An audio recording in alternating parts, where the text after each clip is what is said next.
Mr. Stevenson, thank you for joining the programme tonight. Thanks for having me, Tom. Who's going to pay for all of this?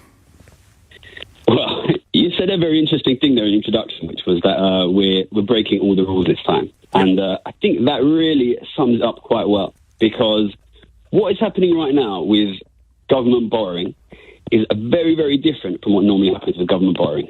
Now, normally when the government needs money, goes out and borrows from wealthy investors, pension funds, maybe foreign governments. This time that's not happening.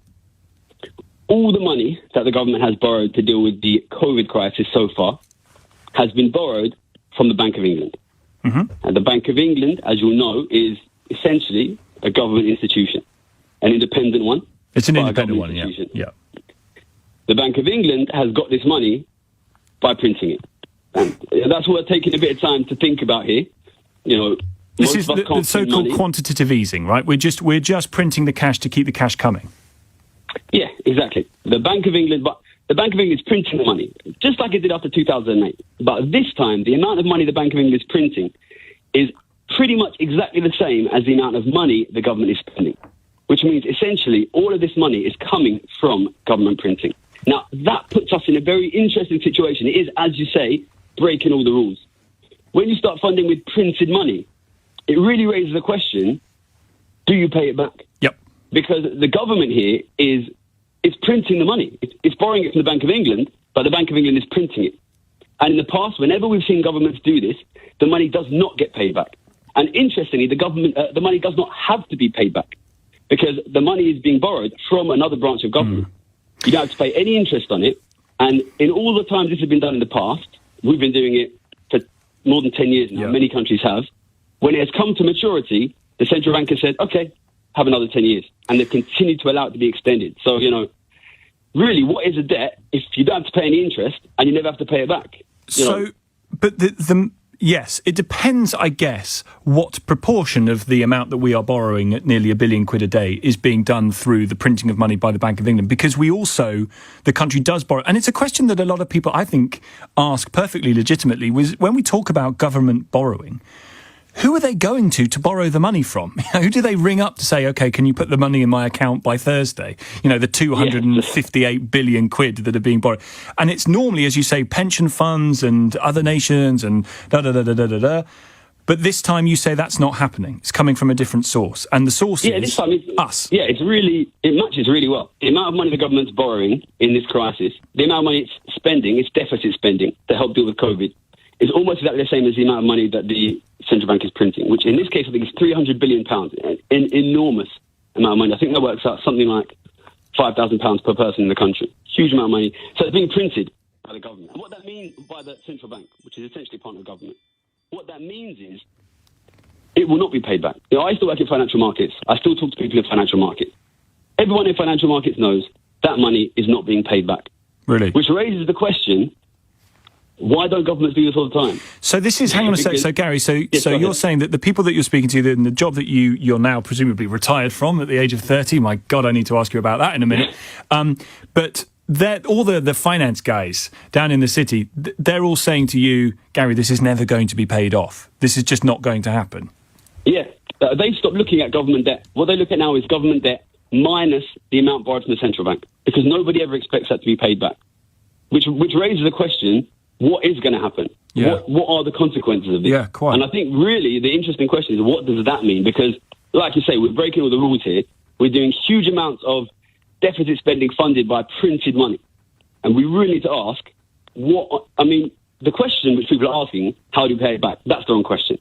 The question is, what are the consequences of printing such huge amounts of money to fund a government deficit? That is the question we need to ask. And what would be your answer? Well, you need to look at what happens to the money. You know, the reason governments don't normally do this is because it leads to a huge increase in the money supply. And that has effect on the economy. So in this crisis, what's happened is, you know, a lot of ordinary people have lost their incomes, lost their jobs, and they're losing money. But if you look at richer people, those people have often kept their incomes and their spending has collapsed. Mm-hmm. So if you actually look at the amount of money being saved by higher income people and richer people, it's gone through the roof. So richer people are accumulating a lot of money in their bank here as a result of this policy. Mm-hmm. So when we talk about going back to normal after COVID, we're not going to be going back to normal. No. We're going to be going back to a normal where the richest people in the country have massive bank accounts full of a lot of cash. And Gary, we need to ask, what does that do? And Gary, the difference too, which I'm sort of still trying to get my head around, again, being an absolute dunce on this stuff, the difference between what you see in the stock market and the stock market prices. I mean, in America, the prices there, the stock market there, it's like nothing happened. I mean, it's just carrying on as normal. House prices, you look at house prices, we're expecting, someone was saying the banks were predicting an 18% drop in house prices. They're carrying on, just chugging along, ticking over. The asset economy seems to be carrying on as normal. The real economy, bricks and mortars, shops on the high street, people's jobs, is falling apart. Why is that? Yeah. Oh, that is exactly right. And it's exactly because of what we just said here. The government has printed huge amounts of money, and that has ended up in the bank accounts of wealthier people. Now, I come from an ordinary background, but I work with a lot of wealthy people from the UK, from the US. If you give wealthy people a lot of money, they're going to invest it. Yeah. And in the US, that often means stocks and shares. In this country, that means houses. Yeah. You can go back and look at my writing at the beginning of the crisis. A lot of people were predicting a fall. I was predicting a rise, and I was buying everything. Because if you give rich people a load of money, they will buy things. If you look at 2008, everybody thought prices would crash, but in the end, London house prices doubled. And that was because of huge amounts of money printing going to richer people. That will happen again here. That is the real cost. When we talk about who's going to pay for the crisis, what happens if London house prices double again? What happens, though, Gary? They will. Gary, it's so interesting. The house price thing is really interesting. What happens if there is an inflationary shock? If inflation's at 0.5%, it's gone up, but it's still only at 0.5%. If you just print money, you get to examples like, everyone knows the pictures of the wheelbarrows of cash being run around Europe in the 1930s. So if there's an inflationary shock, we're screwed with this amount of cash flying around. Whether you're screwed or not depends who you are, Tom. If you're one of the people who's sitting with a bank account full of cash now, which a lot of the richer people in this country are, then that's just fine for you. My worry is what happens to ordinary people when prices go up. What happens to ordinary people if house prices double? It's hard enough for kids from ordinary families to get houses in this city, right? If they double again, you're telling half, 60, 70% of the kids, you're never going to get a house. So really, if you're talking about how do we deal with this crisis, who's going to pay it back? It's going to be the poorer kids, because the richer guys, those guys are loaded. They're making a fortune on this. So really, it's a problem of inequality and distribution. That is the problem that's going to arise. So actually, the way in which you pay this back, as you say, it's the wrong question that's being asked, because it's not the debt that we're borrowing to fund the COVID response. We're never going to pay that back. That's fine. We'll write that off. What needs to happen is the payback to deal with the inequality that is about to come, because as you say, all the rich people sit there getting richer, buying their houses, trading off property guys, and the poorer people whose real economy has been decimated by this, they're left with nothing because they don't have any assets. Exactly. That is the big question. The media is asking, how do you pay the debt back? That's the wrong question. Everybody in finance knows the debt doesn't get paid back. The real question is, what's going to happen to the money? That's gone to rich people. It's going to push asset prices up. It is going to cause a crisis in home affordability and inequality. So really, the problem we're going to have coming out of this is, how do we deal with that massive rise in inequality and the impossibility of getting housing for ordinary people? And just a word on, because I'm getting lots of people texting in saying inflation.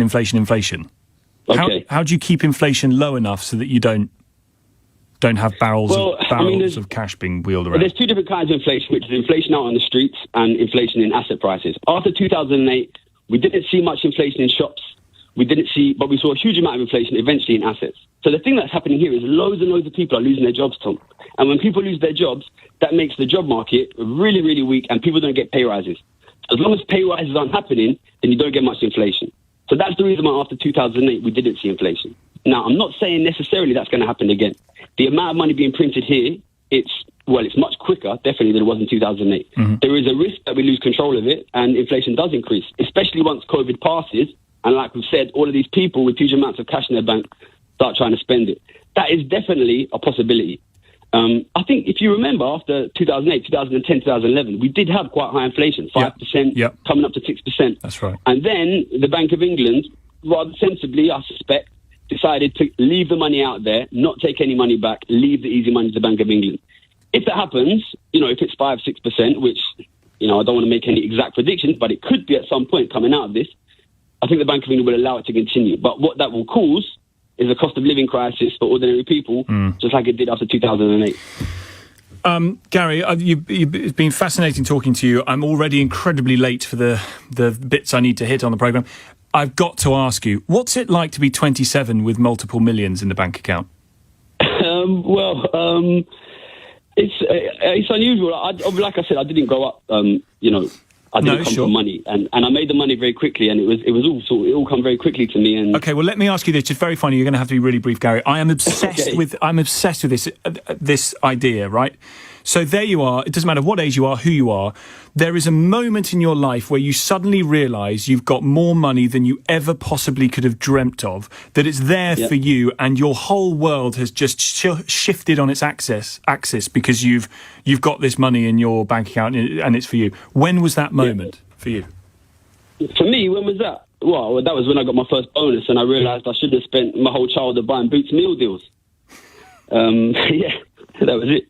But before I go, I would just like to suggest, if anyone wants to know more about the effects of money printing, there is a really good video on my YouTube, Gary's Economics, explaining exactly how it works. Great man. Gary Stevenson, thank you for your time. An economist focusing on inequality, former trader, retired from the city, multi-millionaire, aged 27. 03